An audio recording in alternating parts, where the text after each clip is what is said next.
بسم اللہ الرحمن الرحیم۔ ہسٹورک ٹی وی کی جانب سے السلام علیکم محترم ناظرین۔ ہماری آج کی ویڈیو کا موضوع ہے حسن بن صبا۔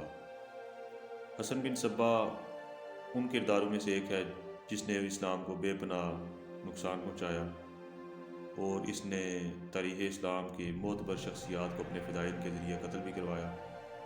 تو آئیے آج اس بدترین شخصیت کے بارے میں بتاتے ہیں آپ کو۔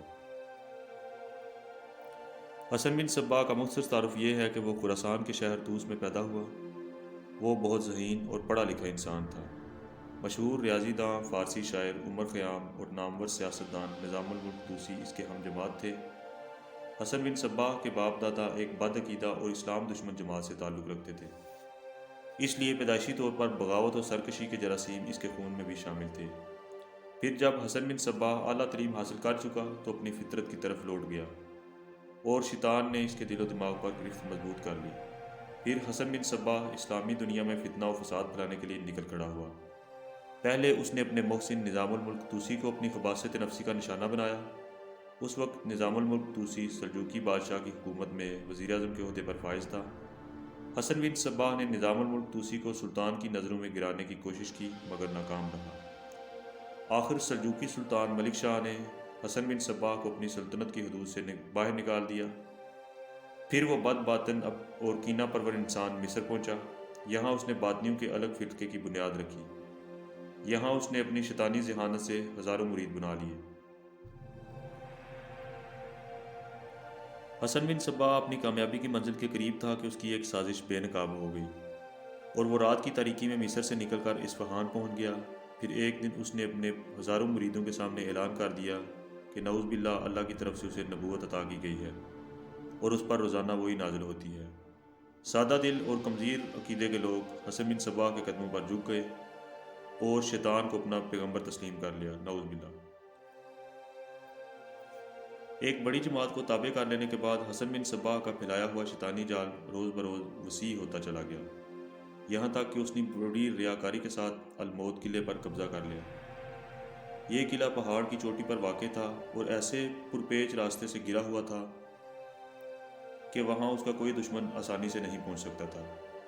محفوظ ترین جگہ پر قابض ہو جانے کے بعد حسن بن صبا نے عام لوگوں کو گمراہ کرنے کے لیے جنت بنائی۔ وہ ہر قیمت پر سلطان ملک شاہ اور اپنے محسن نظام الملک طوسی کا خاتمہ کر دینا چاہتا تھا تاکہ یہ دونوں بھاری پتھر راستے سے ہٹ جائیں اور اس کے شیطانی منصوبے کی تکمیل میں کوئی رکاوٹ باقی نہ رہے۔ یہ جنت ارضی اسی منصوبے کی ایک بنیادی کڑی تھی۔ الموت قلعے میں حسن بن صبا نے ایک تخت بنوایا تھا جس کے پائے زمرد کے تھے اور دونوں دستے نیلم کے اور پچھلا حصہ یاقوت جیسے قیمتی پتھر کا تھا۔ جب رات میں اس تخت پر قندیلوں اور فانوسوں کی روشنی پڑ کر منعکس ہوتی تھی تو دیکھنے والی آنکھوں کے سامنے روشنیوں کا عجیب سا منظر ہوتا تھا۔ اس چکا چوند کا حوالہ دے کر حسن بن صبا اپنے عقیدت مندوں سے مخاطب ہوتا تھا، نعوذ باللہ، یوں سمجھ لو کہ خداوند عالم کا نور تم پر سایہ فگن ہے۔ اگر تم میرے احکام پر عمل کرو گے تو یہ نور ہر وقت تمہارے ساتھ رہے گا اور تمہیں اپنے گھروں میں بھی نظر آئے گا۔ حسن بن صبا کو فن تقریر میں کمال حاصل تھا۔ جب وہ اپنے معتقدین سے خطاب کرتا تو وہ لوگ اس کے لہجے سے متاثر ہو کر اس طرح جھک جاتے کہ ان کے سر زمین کو چھونے لگتے، پھر ان کی زبانوں سے بے اختیار یہ کلمات جاری ہو جاتے، نعوذ باللہ، بے شک آپ ہمارے پیغمبر ہیں، ہمیں سیدھا راستہ دکھائیے، اس روشنی کی طرف لے جائیے جو کبھی ختم نہ ہو، ہمیں سکون و سلامتی عطا کیجیے اور دوزخ کی بھڑکتی ہوئی آگ سے نجات دیجیے، نعوذ باللہ۔ اپنی جماعت کو یہ یقین دلانے کے بعد کہ نعوذ باللہ وہ خدا کا بھیجا ہوا پیغمبر ہے، حسن بن صبا کے شیطانی دماغ نے ایک اور منصوبہ تراشا۔ اس نے قلعہ الموت کے ارد گرد خوبصورت سبزہ زاروں کا انتخاب کیا جہاں ایک نہر بھی بہتی تھی۔ حسن بن صبا نے بڑی قیمت دے کر دور دراز کے علاقوں سے ماہرین تعمیرات بلائے اور ایک مخصوص علاقے کو ان سے دلکش مکانات تعمیر کرانے کا کہا جن کے نقش و نگار دیکھ کر لوگ حیرت زدہ رہ جاتے۔ جب حسن بن صبا کے معتقدین اس سے پوچھتے کہ یہ مکانات کس لیے ہیں تو وہ نہایت عیاری سے اپنے ہم نواؤں کو جواب دیتا، نعوذ باللہ، یہ اہل ایمان کی جنت ہے جہاں وہ ہمیشہ ہمیشہ رہیں گے، اور اس جنت کا کیا ہوگا جو انسان کو مرنے کے بعد اس کے نیک اعمال کے صلے میں بخشی جائے گی، نعوذ باللہ۔ کسی موقف کے دل میں یہ خیال پیدا ہوتا اور وہ حاضرین کی موجودگی میں یہ سوال کر بیٹھتا۔ حسن بن صبا اس شخص کو برجستہ جواب دیتا، یہ دنیاوی جنت ہے، پہلے تمہیں اپنے آپ کو اس جنت کا اہل ثابت کرنا ہوگا، پھر تم دوسری جنت میں داخل ہو سکو گے۔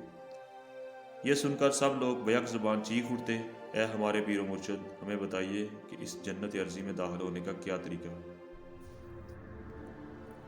حسن بن صبا کے ہونٹوں پر شیطانی مسکراہٹ ابھر آتی، اس جنت میں داخل ہونے کے لیے تمہیں بڑی آزمائشوں سے گزرنا پڑے گا۔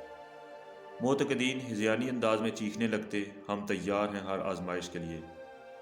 حسن بن صبا اپنا دایاں ہاتھ بلند کر کے انہیں خاموش رہنے کی تلقین کرتا، صبر کرو اور انتظار کرو، ان قریب تم جان لو گے کہ امتحان میں ڈالنے کا وقت آ گیا ہے۔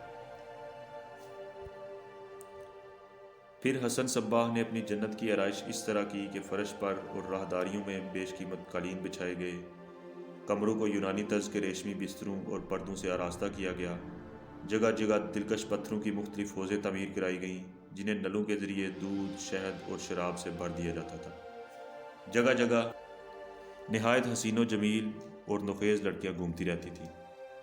ان لڑکیوں کے بارے میں دعویٰ کیا جاتا تھا کہ آج تک انہیں کسی انسان نے نہیں چھوا۔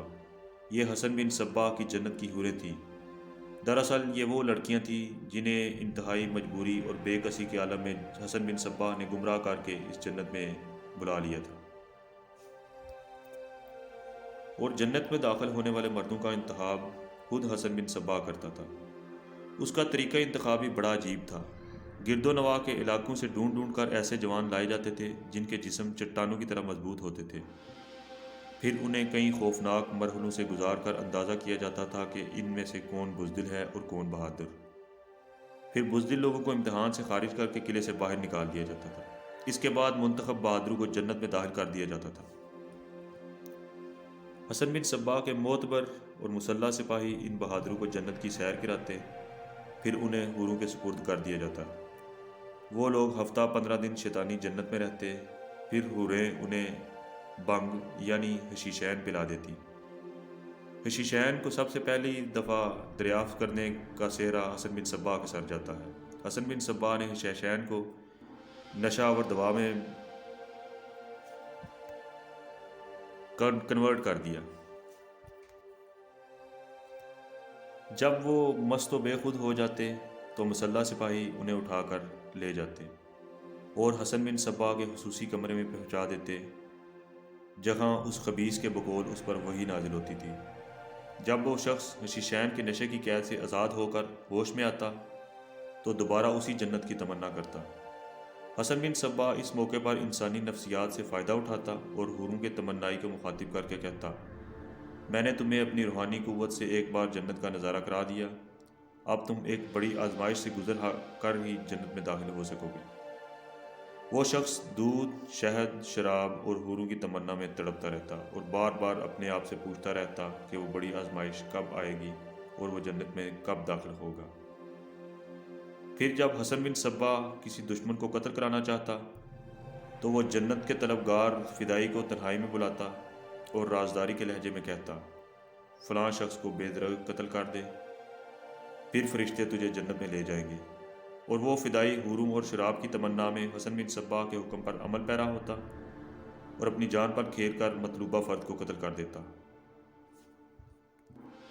تنہا ہونے کی وجہ سے خود بھی مارا جاتا۔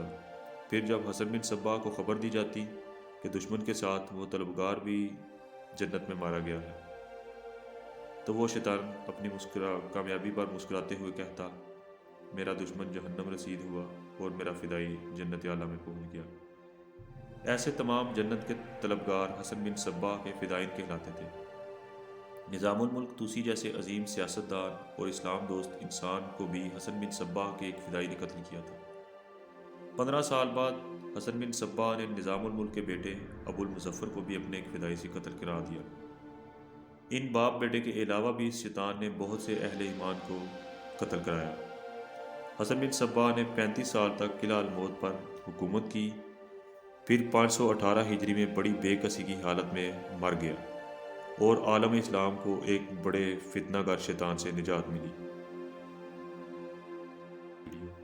امید کرتے ہیں کہ ہماری آج کی کاوش یہ آپ کو پسند آئی ہوگی۔ اگر آپ کو پسند آئی ہے تو ہمارے چینل کو لائک، شیئر، سبسکرائب کریں۔